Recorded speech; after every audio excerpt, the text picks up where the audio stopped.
Je me suis souvent demandé d'où Resident Evil 2 tirait cette ambiance de guérilla urbaine.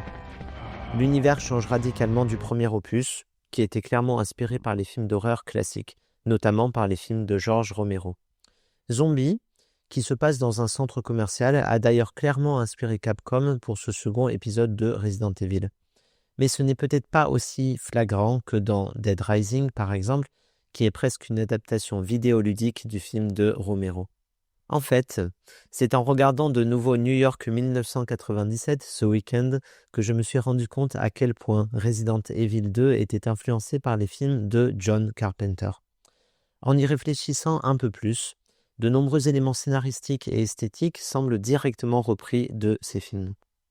Je vais partager avec vous ici quelques-unes de ces références. On commence donc par New York 1987 parce que là, c'est vraiment flagrant. Dans Resident Evil 2, tout comme dans le film de Carpenter, on retrouve une ville en quarantaine, isolée, condamnée, abandonnée par les autorités. On a constamment une impression de territoire perdu, livré au chaos. Un espace urbain fermé où la loi n'existe plus. Les deux héros, Snake et Léon, se retrouvent parachutés dans cet univers urbain dévasté. On retrouve également des territoires urbains infestés, hordes de zombies dans le jeu, humains réduits à l'état d'animaux sauvages dans New York 1997. Il y a même cette scène dans un bar abandonné où Léon et Claire, dans Resident Evil 2, comme Snake et une survivante dans le film de Carpenter, se rencontrent et engagent un gunfight contre des assaillants.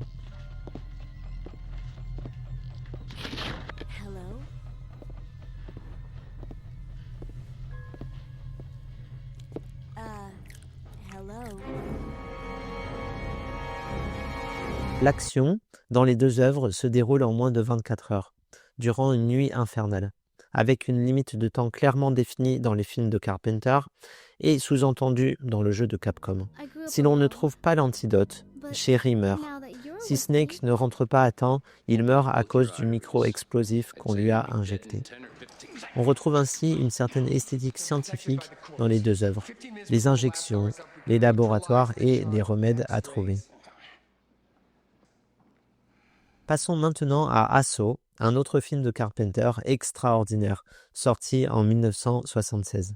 Les références dans Resident Evil 2 sont frappantes.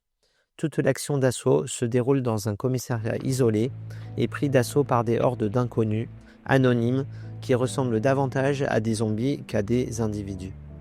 Le héros est un policier, tout comme Léon, qui doit résister toute une nuit à l'instar du jeu et de New York 1997.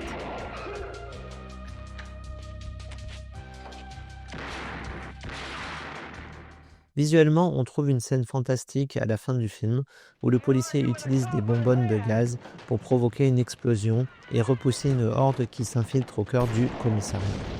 Resident Evil 2 et d'autres épisodes par la suite reprendront cette mécanique consistant à tirer sur des bonbonnes pour déclencher une explosion stratégique.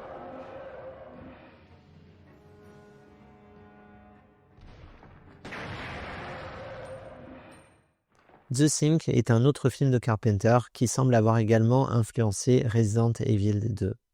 La contamination des personnages est bien sûr un thème classique du cinéma de zombies, mais ici on est clairement dans un univers de science-horror identifiable dans les deux œuvres.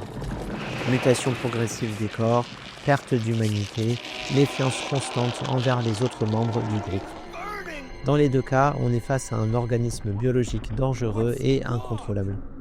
Certains chercheront à le détruire au plus vite dans The Thing, tandis que d'autres tenteront de l'exploiter secrètement comme Umbrella dans Resident Evil. L'esthétique froide et biologique de The Thing se retrouve dans Resident Evil 2, chambre froide, morgue, couloir métallique, environnement clinique. Resident Evil 2 est donc un jeu qui fait constamment référence au cinéma américain des années 80, et plus particulièrement à l'œuvre de John Carpenter. C'est sûrement l'une des raisons pour lesquelles c'est mon épisode préféré aussi, car John Carpenter fait partie de mes réalisateurs favoris.